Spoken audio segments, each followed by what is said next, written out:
Welcome to the latest edition of Down the Right Field Line with Marlins Nation.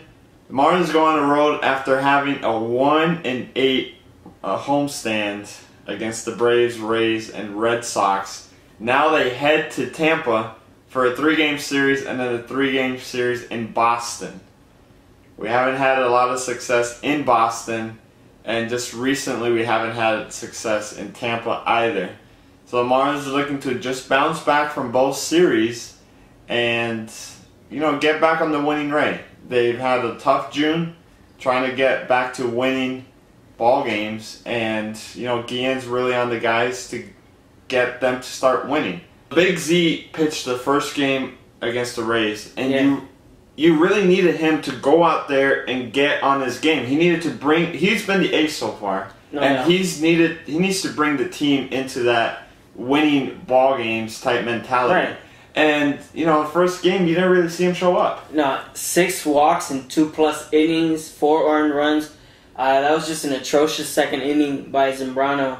And the Rays got to him not only in the last homestand against the Rays, but now here in Tampa Bay, he was not able to get these guys out. And it's just frustrating, whether it's that Tampa has his number. But do you think it was more because he wasn't really attacking the strike zone? When he was winning, you saw him attacking the strike zone, throwing strikes. He had a little smirk going. He knew he had good stuff. But in this ball game, you just saw he didn't feel comfortable. Now, I don't know if that was due to his last start that he got rocked by the Rays. And maybe he was trying to be too perfect, be too fine, and get him to ground out and stuff. But you have to erase those starts out of your mind and just attack like you said, like he's been doing his whole season so far as a Marlin. And in this ball game, the real story was Matt Moore. He went out there, he was attacking the strike zone. He allowed a base hit in the first inning, got a little bit into trouble. Runners on first and third. Yeah. But the story about the Marlins, it seems like in this month, has been leaving runners in scoring position.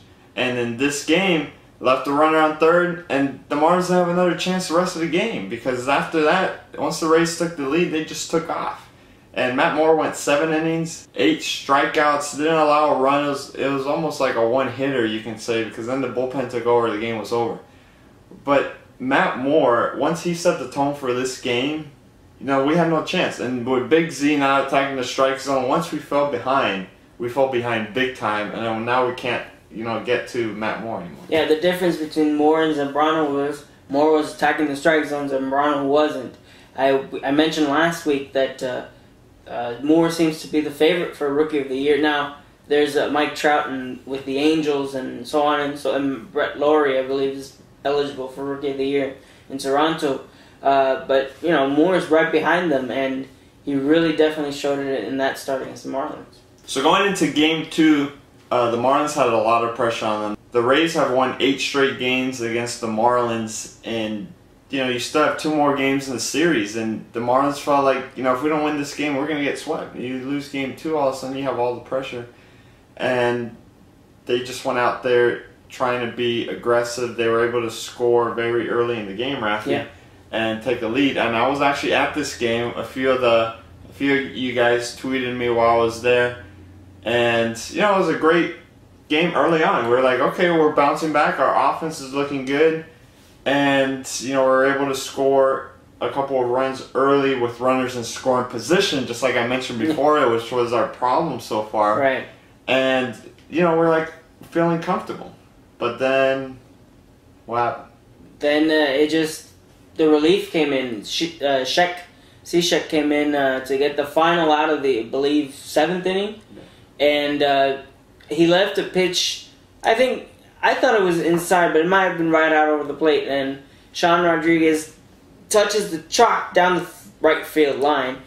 And the Rays tied. Carlos Pena scored from first base on that. It ended up being a triple. So that was just gut-wrenching, I thought, because, we fought so hard. And, we had that lead. We kept the lead. The Rays chipped here and there, and they eventually came back and tied it. And, they played on and on. I mean, it went into the 15th inning where Ruggiano came up with a clutch double I believe, and then Cousins brought him in with the go-ahead triple. But in between those innings, through extra innings, you had key plays. You were at the game. I like the Hanley play where you had runners on second and first and one out, and Hanley, instead of throwing it to second base to try to double up, he stepped on the third base bag and then threw it to first for the double play. I thought that was really key, very important to see from Hanley.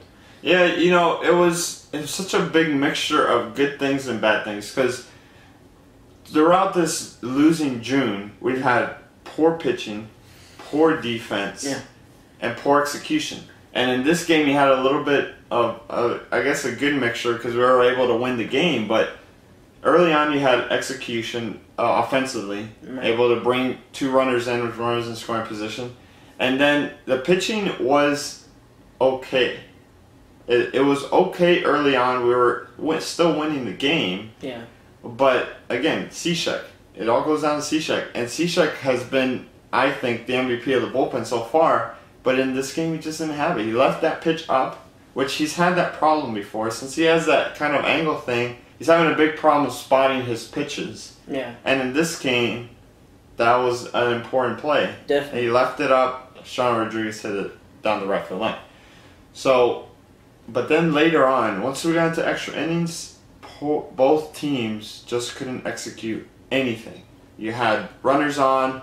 You're like, okay, the game's over for the Rays. The Rays easily can walk off at any point, and they couldn't execute. The Marlins would come up, get a runner on, you're going to bunt them over or whatever, and we still couldn't execute. Remember, this team's founded on speed. Yeah.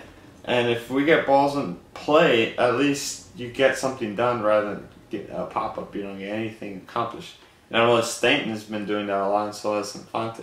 So later on in the game, the key was the bullpen finally being able to find itself. Finally. 8 2/3 scoreless relief from the bullpen after they had tied the game. If not for that, we lose this ball game, because there's plenty of chances that they could have scored and they walk off. Definitely. It's not at home, so they can walk off. It was one of the definitely the longest game of this season. Yeah. One of the longest in Marlins history. Marlins pulled it out. So in Game 3, Marlins looking to bounce back again. The series is tied 1-1. And yeah, you have your so-called ace coming on the mound. You have JJ, and we're looking to come out of Tampa with a series win, which we haven't been doing that since the beginning of June. So we get JJ versus Cobb, Rafi. If you look at this matchup in February, what do you think? You're like, oh, this is going to be dominating start by JJ. He's going to go 8 innings. Allow 2 hits, no earned runs, going to take a no-hit into the 6th. Yeah. And it didn't look like it. It was like vice versa. Completely. Cobb went 7 innings, only allowed 2 hits. Yeah. And it looked like the offense for this series is sucked altogether. But the offense wasn't there. And the Rays got off to a fast start. They scored leadoff home run by B.J. Upton, which is the 6th time in his career that he's had a leadoff home run. So the Rays got off to a fast start. You know what happened? Yeah, Marlins were stuck in Alex's cobweb. I mean, this is just ridiculous. How do you just talked about it, going into that game, forget February. Let's talk about, as we're heading into that road trip, talk about the night before, after the win. You're like, all right, we got JJ going. We got this Alex Cobb. He had lost his previous 3 starts, if I'm not mistaken. So, right there, everything's written for a win. And, man, bats just went cold, didn't even swing. There were some balls that had no business being swung at. I mean, it was crazy. This guy was dominating. And he was spotting, like you said, he was spotting his pitches. There was a pitch to Lomo that was right in. And Lomo swings at that, he's probably going to hit off his foot. But he spotted it so perfectly that it was a strike, and there's no way for him to hit it. There's nothing you can do about that. The game was 1-0 going into the 6th inning. Marlins felt like they were in the game the whole time, but we just couldn't scratch off not even 1 run. JJ was doing his thing. He was allowing a few hits. He did allow 8 hits, 4 walks. He struck out 4 in 6 innings. You just felt like this is the JJ of old. He was pitching really well. And if you look at this line, you're like, it's a good game. but we couldn't score any runs. And he goes into the 6th inning, allows a run, and then later on in the 7th inning, we allow another run, making it 3-0. And when you're losing 1-0 the whole game and you can't scratch out a run, 3-0 looks even worse. Forget it. That's ball game, in my opinion. I mean, you always hope as a fan that they can come back and create some miracle, but the way that they're swinging the bats, 3-0 looks like 30-0. So then the Marlins head over to Fenway Park. They haven't been particularly successful at Fenway Park, so they just look to bounce back from their performance against the Rays. In Game 1, Clay Buchholz versus Mark Burley. It felt like a home run derby early on. You had Lomo hitting a 2-run shot in the first, which you like to see, and going into that series, I kind of felt like this is the park where Lomo's going to succeed because he knows how to spray the ball all over the place. And sure enough, 2-run shot in the first. Ortiz comes up in the bottom of the first. He hits a 2-run shot. All of a sudden, it's a tie game. You just felt like anytime we had a chance to gain momentum in this game, the Red Sox would come back. Later on, you had Shopik hitting a 2-run shot, Cody hitting a solo shot. It was just a power surge by the Red Sox, and the Marlins couldn't counteract that. Yeah. With their pitching. Yeah, it was Lomo 5, Red Sox 7. It was ridiculous. Lomo did later on come up with a 2-run double. So it was just frustrating to see that, finally the offense is starting to pick up, or Lomo was starting to pick up, and Burley, Mr. Consistent, was inconsistent. Normally, we know he gives up, at least 4 runs a game, something like that, but to come out like that early on against a left-handed hitter like David Ortiz, I understand it's David Ortiz, I understand it's Big Papi, but at the end of the day, it's a lefty-lefty matchup. And with Kelly Shopik, it was a mistake pitch. I remember in the at-bat, I was like, I know he's going to throw it right out over the plate, made a mistake. And sure enough, Shopik owns Burley. So with that information, I don't understand why Burley didn't pitch around him. You saw Lomo clicking, but nobody else was really clicking. Right. And in this game, Lomo really had a really good game, but you need somebody else to step up in order to match that and, really bring it up. Clay Buchholz, gets the win. He's 8-2 now, but you didn't see an 8-2 pitcher out there. He was struggling. He wasn't pitching, to his strengths, but we weren't taking advantage of that either. Once the game was over, you just saw a very destroyed ball club. Both teams went into this series with the same exact record, 33-33. So it was almost like they're the same team, but they're not. The Red Sox are in a totally different place than the Marlins are. They're kind of on the uphill, we're kind of on the downhill. So in Game 2, Ricky Nolasco on the mound. Ricky was on the mound at home when we faced the Red Sox. And in that start, he went 6 innings, only allowing 3 earned runs. So you kind of were hoping you were going to see the same thing out of him in this game. The Marlins took an early lead, hoping again that we're going to be able to hold it. But again, Rafi, the story of this game is the home run ball. You had 6 home runs in this game, most of them on the Red Sox side. Ricky was all over the place as far as allowing runs. We couldn't get anything done. They got the bases loaded. Every time they got the bases loaded, they got a big hit. David Ortiz with a grand slam. Yeah, it's interesting how, we praise Ricky for consistently being over the plate, but there are times where he just doesn't have the stuff to throw it over the plate, and he just gets rocked. Mike Aviles comes up with a 3-run shot after the Marlins take a 2-0 lead, and then it just rolls over from there. Ricky didn't end up giving up the grand slam to Big Papi. Chris Hatcher came in replacing Nolasco, and Big Papi just took him deep. And I think it was back-to-back. Saltalamacchia followed with a solo shot. It was encouraging to see Lomo hit another home run off of the pesky pole in right field. Buck homered, got a little tightness in the hamstring, but he's fine. But again, it's poor execution. Felix DeBront in the last start against the Marlins, that was actually a rematch from Miami. this time we were able to get to him. We were able to get to him with a 2-0 lead, and yet these Red Sox pitchers seem to have the best run support when it comes to playing against the Marlins.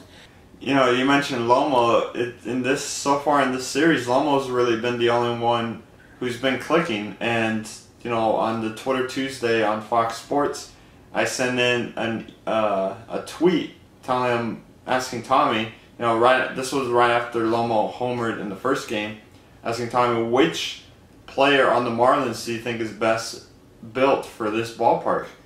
And Tommy automatically said it was Lomo, and I agreed with him in that sense, and you really saw him locked in this series. So going into Game 3 of the series, the Red Sox were trying to go for something they've never had, which is a sweep of the Marlins, despite them winning the last 9 series against the Marlins. And this game was Big Z versus Daisuke Matsuzaka. And the Marlins, you know, felt like, you know, we got to pounce on this guy, and they did. Marlins got a 3-0 lead in the first, and you really saw them just coming out offensively, knowing that we need to win this game to at least salvage the road trip. And it was really tough after taking up that lead. The Red Sox came out swinging, and it was a key play when the Marlins just going through, you know, trying to maintain that 3-0 lead, and then Cody Ross comes up in the fourth, does a little half swing, and it doesn't hit his hand. It doesn't hit the knob of the bat. It hits the bat on the back when he's like this, and he does a little fake, I hit my hand, and they give him first base, and then sure enough, next batter, Salty, comes up. He gets really hit by the pitch. They ended up scoring a run. Next inning, tie the game at 3-3. Stan then comes up, hits a home run. We're like, okay, now we're going to win this game, right? Well, what happened? We add on another run, making it 5-3. So now you're thinking, all right, great. We're in line. We got Mujica in the 8th, Bell in the 9th. And so with a runner on base, nobody out, 2-2 count on Will Middlebrooks. Mujica decides to leave a pitch right up, just enough, over the plate, but just a little high. And Middlebrooks takes it deep into center field for a 2-run shot to tie the game. What are you thinking in that situation? Nobody out. Maybe a pitch down, see if you can chase it, and my goodness. But you have a 2-run lead. You got to keep the ball down in that situation, especially in that ballpark. You take a ball, you know, at, you know, letter high, and that you can just explode right through that and carry it into center field. This isn't Marlins Park. In Marlins Park, that's not a home run. You probably catch it out in center field. So the Marlins are tied at 5, and then later on, with a runner on first, Kalish on first base, Aviles hits a ground ball. He's running on the pitch. Kalish is running on the pitch, which is really important in this situation. So Aviles hits the ball to Gabby Sanchez, right? So as Mujica is going to cover first base for the out, they get the out at first, but Kalish does not stop at all. He's chugging. He gets to third base safely. So right there, heads up by them. Again, another young guy, another young rookie getting his, you know, getting the job done for a team, for a veteran team like the Red Sox. So a runner on third with 1 out, and Daniel Nava, another youngster, comes up. It seems like they're putting the pieces together with young guys, and just line driving to center field. Mm-hmm. Red Sox take a 6-5 lead, and that's been the MO for June. It's poor execution from all over the place, whether it be offense, starting pitching, bullpen. I mean, this game started off very well for the Marlins, but there's always that one piece that is going to falter in the month of June so far. But in this series, a sweep by the Red Sox, a road trip of 1-5, and going back home to face the Blue Jays, you just feel like we just hit rock bottom, and you hope that it's rock bottom, but it's just getting to a point where we just look really bad out there, and you don't see an end in sight. We're just hoping that there's something clicks, or we make a key acquisition, or Bonifacio comes back into the lineup, something to kind of shake things up. And Rafa, you and I were talking about it, almost maybe having a team meeting, closed doors, or not having batting practice for 3 straight days when the offense isn't hitting. You know, something to kind of spur the guys and to kind of get them swinging more aggressively. And then what do you do with the pitching? I mean, let's backtrack a little. My feelings, Ozzie needs to get tossed. I don't care what the call is. Has he been tossed this year? I don't think so. I don't think he's been. Get tossed. Get your team back in the game. And then yell at them in the clubhouse. It's just, I don't know. I don't want to call him out, but I am going to call him out. He's been very passive, and I don't know if it's had to do with the comments earlier in the season. You know, he's really taken a step back, a more of a laid-back approach. He hasn't, which, I mean, maybe it is good for his health, I guess. But I think for this team, yes, they're young, but I think sometimes you need to get a few yells here and there. As for now, that's it. We'll leave you with our random video of the week, which we like to call the Mega Freakout. Later.